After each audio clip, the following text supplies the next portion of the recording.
AP assembly వర్షాకాల సమావేశాల్ని 4 రోజులు మాత్రమే నిర్వహించాలని నిర్ణయించింది కూటమి ప్రభుత్వం. డిఎస్సిపై వైసీపీ ఆరోపణల్ని తిప్పికొట్టడానికి కూటమి పార్టీలు సన్నద్ధమయ్యాయి. జగన్ ప్రభుత్వ హయాంలో గ్రూప్ 1 మూల్యాంకనంలో అక్రమాలపై నిలదీయడానికి సిద్ధమయ్యాయి.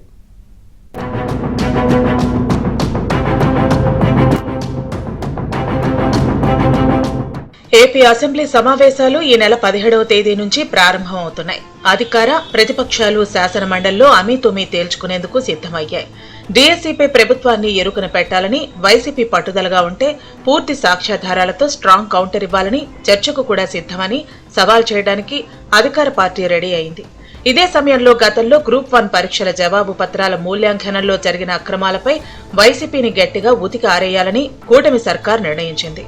ఇందుకోసం మంత్రులందరూ సిట్ నివేదికను అధ్యయనం చేసి రావాలని సీఎం చంద్రబాబు ఆదేశించారు.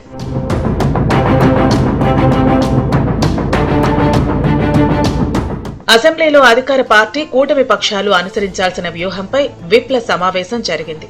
ఇందులో తాత్కాలికంగా 4 రోజుల షెడ్యూల్ను నిర్ణయించారు. మొదటి రోజు సభ ప్రారంభం కాగానే క్వశ్చన్ అవర్, అనంతరం 0 అవర్, బీఏసీఏ సమావేశం అనంతరం టీ బ్రేక్ ఉంటుందని నిర్ణయించారు. ఆ తర్వాత 5 బిల్లులను ప్రవేశపెట్టి వాటిపై చర్చించనున్నారు.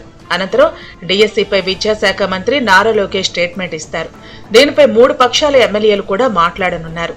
రెండో రోజు క్వశ్చన్ అవర్ తర్వాత 0 అవర్ నిర్వహించనున్నారు. అదే రోజు ఏపీలో ఎల్ నినో వల్ల వర్షాభావ పరిస్థితులు, ప్రభుత్వం సన్నద్ధతపై షార్ట్ డిస్కషన్ చేపట్టేందుకు 344 కింద నోటీసులు ఇవ్వాలని నిర్ణయించారు. దీనిపై వ్యవసాయ శాఖ మంత్రి అచ్చెన్నాయుడుతో పాటు అవసరమైతే ముఖ్యమంత్రి కూడా సభలో ప్రకటన చేయనున్నారు. ఇక మూడో రోజు బీసీ రక్షణ చట్టం 2026 బీసీ రిజర్వేషన్ బిల్లును ప్రవేశపెట్టాలని తాత్కాలికంగా నిర్ణయించారు. స్థానిక సంస్థల ఎన్నికల్లో బీసీ రిజర్వేషన్లపై రాజీవ్ రంజన్ మిశ్రా నేతృత్వంలోని డెడికేటెడ్ కమిషన్ రిపోర్టును శుక్రవారం చంద్రబాబుకు అందించింది. దీనిపై అధ్యయనం చేయాలని ముఖ్యమంత్రి అధికారులను ఆదేశించారు. ఆ తర్వాత మంత్రుల కమిటీ సమావేశమై చర్చించి తుది నివేదికను సీఎంకు అందించాక 19న జరిగే కేబినెట్ సమావేశంలో చర్చించి ఆమోదించనున్నారు. అదే రోజు బీసీ రక్షణ చట్టాన్ని కేబినెట్ ఎజెండాలో ప్రవేశపెట్టి ఆమోదించనున్నారు. అనంతరం అసెంబ్లీలో ప్రవేశపెట్టేలా ఏర్పాట్లు చేయాలని విప్ల సమావేశంలో నిర్ణయించారు. ఇక 4వ రోజైన 20వ తేదీన శాంతి భద్రతలు, సూపర్ 6, 2 ఏళ్ల నమ్మకం, నీటిపారుదల ప్రాజెక్టులపైన చర్చించే అవకాశం ఉంది.